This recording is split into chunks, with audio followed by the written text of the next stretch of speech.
Hello and welcome to How to Log In. It's your host back again with yet another interesting tutorial video. In this video, I'm going to teach you how you can rename your prompts in Gemini AI. So, open your Gemini AI and go to the left hand side. You can see that there are prompts. If you click on rename, you can rename the prompts like anything you want. So, this is how you rename a Gemini prompt. After you're done, click on rename and it will be renamed.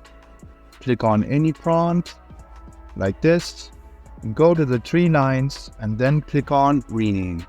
Now you can rename it to whatever you want according to how you remember it and how you want it.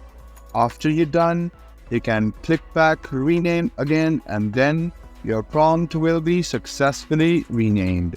So it's quite simple. Go to the prompt, click on the three lines, click on rename, and then you can rename the prompt easily. This is how you rename a prompt in Gemini AI. I hope this video was helpful for you. If you still have any kind of confusion, please do mention us on the comment section down below. Like the video, subscribe to the channel, and do hit the bell button for more. Hope to see you in the next video. Until then, goodbye and take care.